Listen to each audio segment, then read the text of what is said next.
Basic mathematics का जो third जो पार्ट है, बेसिक्स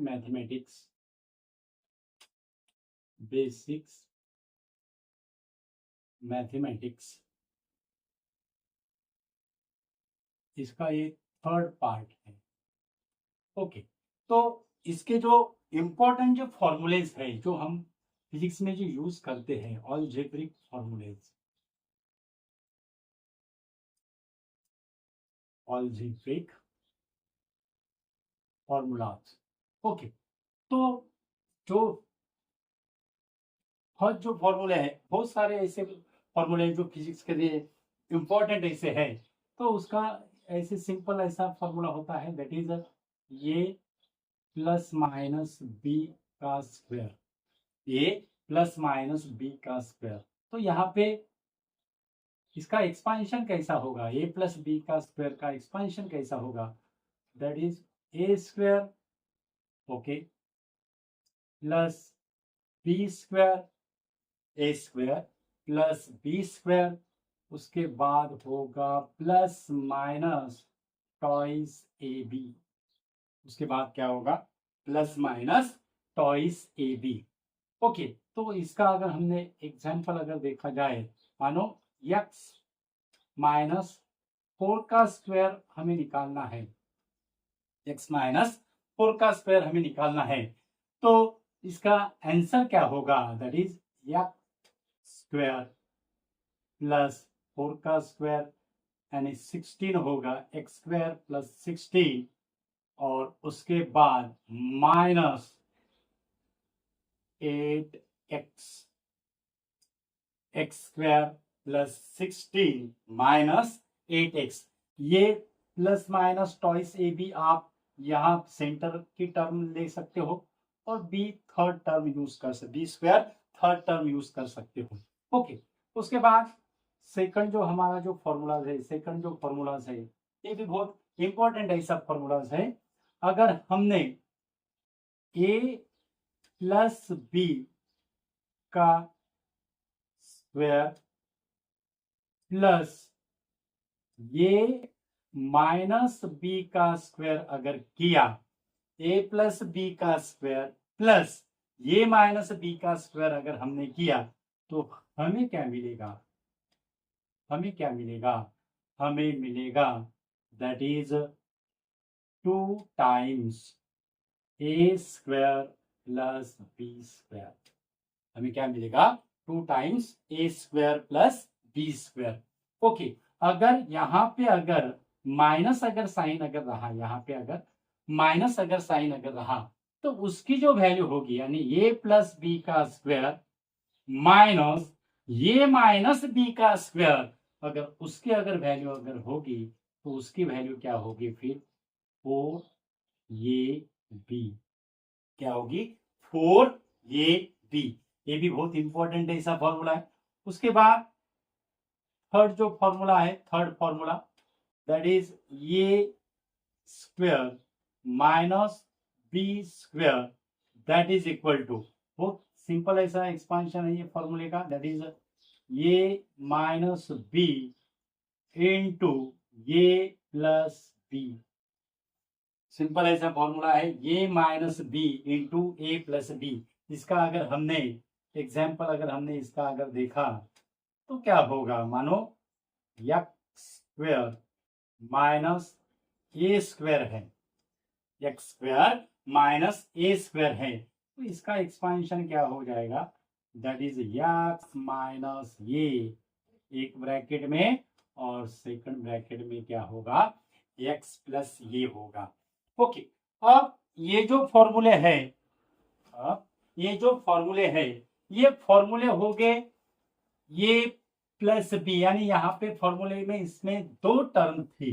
ओके, अब अगर इक्वेशन अगर फॉर्मूला जो रहेगा वो 3 टर्म का कैसा होगा, ये प्लस बी प्लस सी का अगर स्क्वायर अगर देखा जाए, ओके, तो वो कैसे हम लिखेंगे, that is equal to A square plus B square plus C square plus twice A B plus twice BC plus twice CA। Okay, अब हमने स्क्वायर देखा, अब हम देखेंगे क्यूब।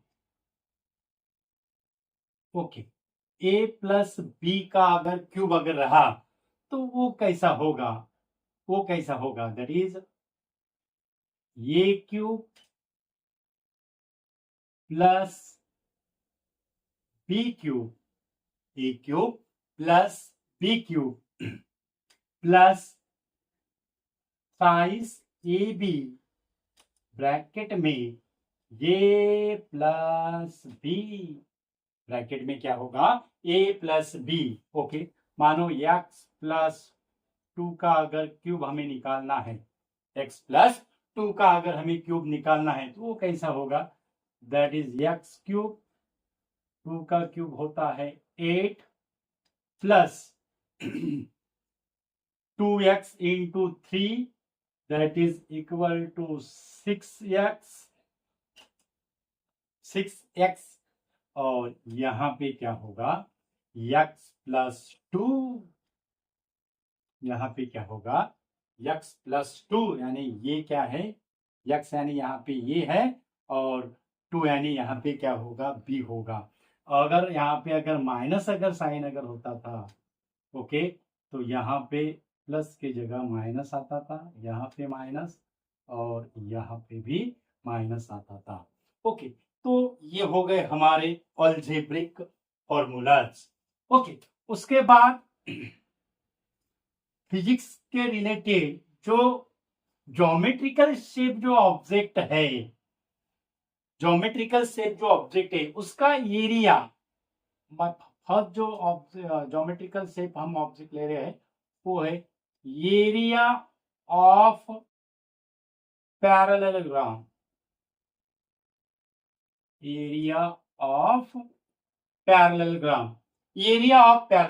अब पैरेललोग्राम हम इस तरह से होता है पैरेललोग्राम। ओके, ये होगा ये होगा बी, ये होगा सी, ये होगा डी। ओके,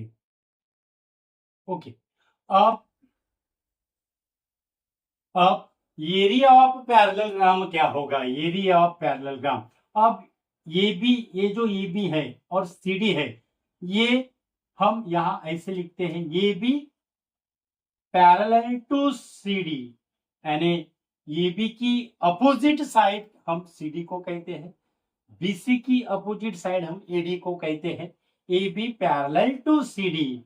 ओके, अब ये बी और बीसी का क्या रिलेशन, ये साइड ये बी और बीसी का क्या रिलेशन है, ये बी साइड और बीसी साइड का रिलेशन क्या है, ये B and BC are the adjacent side, A B and BC are the adjacent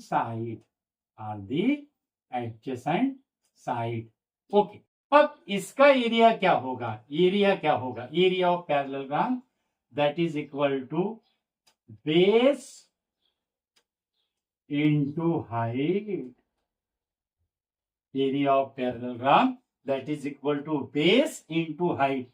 ये भी यानी क्या है, ये होगा बेस, ये भी यानी क्या होगा, बेस होगा, और यहाँ पे अगर हमने ये अगर कहा ये, ओके, तो यहाँ पे हमें क्या मिल रहा है, डीई यानी क्या हो गई, हाइट हो गई, डीई यानी क्या हो गई, हाइट हो गई। ओके, उसके बाद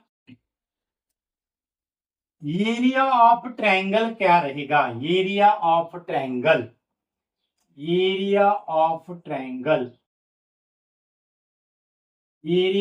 ट्रायंगल, ऐसा ट्रायंगल है ये B C.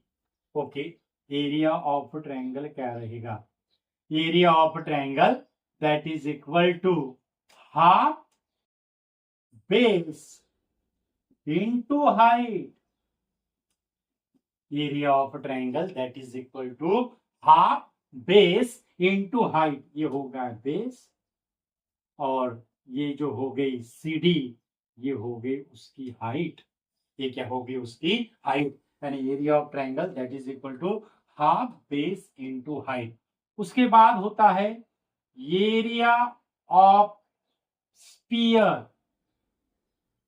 Area of sphere, area of sphere, मानो ऐसा अगर स्पीयर अगर है, ओके, सॉलिड स्पीयर है, तो उसका जो एरिया होगा वो कैसा होगा? That is 4πr²। 4πr²। Are यानी ये हो गई radius of this sphere. R क्या है? ये है radius of sphere. Radius of sphere. उसके बाद है एरिया ऑफ क्यूब।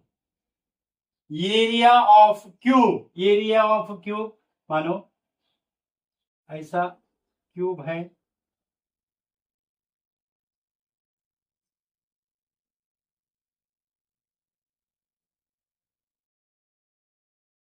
ओके, ऐसा क्यूब है और उसकी जो साइड है ये यल है, तो एरिया ऑफ क्यूब क्या होगा?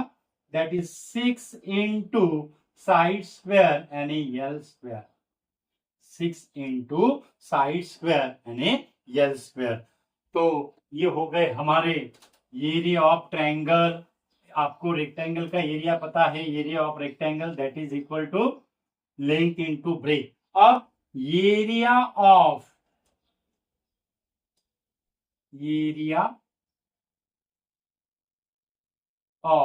सर्कल का एरिया आपको पता है, एरिया ऑफ सर्कल। अब हम लेते हैं area of cylinder. Area of cylinder, area of cylinder क्या होगा? एरिया ऑफ सिलेंडर, मानो इस तरह से, ऐसा अगर हमने सिलेंडर अगर निकाला है, ओके ओके, ये उसकी हो गई रेडियस, ओके। तो इसका जो एरिया रहेगा कर्व सरफेस का area, area of cylinder that is equal to, area of cylinder that is equal to 2πr, और ये हो गई height h। Area of curve surface of cylinder that is equal to 2πr/h। और इसका volume जो रहेगा, ये फिजिक्स के लिए बहुत इंपॉर्टेंट ऐसे ऑब्जेक्ट है, cylindrical shape object, spherical shape object, और इसका वॉल्यूम जो होगा वो वॉल्यूम क्या होगा? वॉल्यूम का जनरल फॉर्मूला क्या होता है? Area into length. लेंथ यानी हाइट कंसीडर करेंगे, तो एरिया, वॉल्यूम ऑफ सिलेंडर क्या होगा? Area of base, area of base into height. Area of base into height. Area of base यानी बेस जो रहता है, ये सर्कल रहता है, दैट इज πr²। यहाँ पे कैपिटल आर भी ले सकते हैं, πr²। और हाइट क्या रहेगी? h रहेगी, यानी यहाँ पे πr²h। Area of, volume of cylinder क्या होगा? πr²h। वैसे ही volume of sphere, volume of sphere that is equal to 4/3 πr³। Volume of sphere क्या होगा? 4/3 πr³। ओके, उसके बाद जो हमें जो क्यूब का वॉल्यूम निकालना है, volume of cube, volume of cube that is equal to side cube. Volume of cube क्या होगा? That is equal to side cube means L cube. क्या होगा? यल क्यूब होगा। ओके, उसके बाद जो लॉज जो होते हैं, लॉज, वो हमें भी लॉ जो हम पता है, that is laws of exponents. Laws of exponent. Laws of exponent हमें इसको हम लॉज ऑफ इंडाइसिस भी कहते हैं, और यही रूल हम लॉगरिथम में भी अप्लाई करते हैं। तो सिंपल ऐसे रूल है, दैट इज फर्स्ट जो रूल्स है A to the power m into A to the power n, that is equal to A to the power m plus n। उसके बाद सेकंड जो रूल होगा A to the power m upon A to the power n, that is equal to A to the power m minus n, A to the power m minus 1। उसके बाद third जो rule होगा A to the power m to the power n, that is equal to A to the power m n, A to the power m n। अगर इसके अगर हमने example अगर देखा जाए, ओके, उसके बाद 5 to the power minus 2 into 5 to the power minus 2, 5 to the power minus 2 into 5 to the power minus 2, तो बेस जो है सेम रहेगा। उसके बाद माइनस टू क्या होगा, -4 होगा। ओके, उसको 5 टू द पावर -4 और 5 टू द पावर -4 हम ऐसे भी लिखते हैं 1/5 टू द पावर 4। ओके, उसके बाद 10 टू द पावर 3 है और 10 टू द पावर -7 है।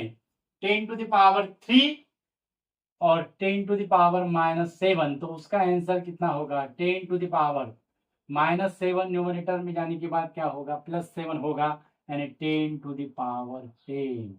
इसका आंसर क्या होगा, 10 टू द पावर 10। उसके बाद मानो ऐसा अगर एग्जाम्पल अगर रहा 10 टू द पावर 2 और उसका क्यूब, 10 टू द पावर 2 उसका क्यूब। बहुत से जो स्टूडेंट हैं ये 10 टू द पावर 2 का क्यूब 10 टू द पावर 8 लिखते हैं, क्योंकि वो 2 का क्यूब लिखते हैं, लेकिन रूल्स क्या है, ये टू द पावर या मैंने हमें इसका क्यूब नहीं करना है, इसका हमें मल्टीप्लिकेशन करना है, that is 10 to the power 6। इसका आंसर कितना आएगा, 10 टू द पावर 6। ओके, अगर डिफरेंट अगर बेस है और पावर अगर सेम है तो वो हम कैसे रूल्स लिखेंगे, ये भी कैसा रूल है, that is A to the power m into B to the power m, that is equal to A B to the power m और a by b to the power m, that is equal to a by b। ये आएगा a by b, A by B to the power m, यानी अगर ऐसा अगर रहा A to the power m divided by b to the power m, that is equal to A by B to the power m। Simple जो है laws of exponent है। तो ये वीडियो में हमने बेसिक जो है इंपॉर्टेंट फॉर्मूलेज देखे हैं, उसके बाद एरिया ऑफ ज्योमेट्रिकल शेप देखे हैं, उसके बाद वॉल्यूम ऑफ ज्योमेट्रिकल शेप देखे, लॉज ऑफ एक्सपोनेंट देखे हैं। और अगला जो हमारा जो पार्ट जो रहेगा वो बहुत इंपॉर्टेंट ऐसा पार्ट रहेगा, उसमें हम जो इंटीग्रेशन है और डेरिवेटिव के जो बेसिक जो फॉर्मूलेज है वो हम आपको अगले पार्ट में समझा कर देंगे। तो वीडियो अगर पसंद अगर आए तो लाइक कीजिएगा और आपके फ्रेंड को सब्सक्राइब कीजिएगा। अगर आपको अगर पसंद अगर आया तो एक लाइक कर दीजिएगा और चैनल को सब्सक्राइब कीजिएगा। Thank you so much.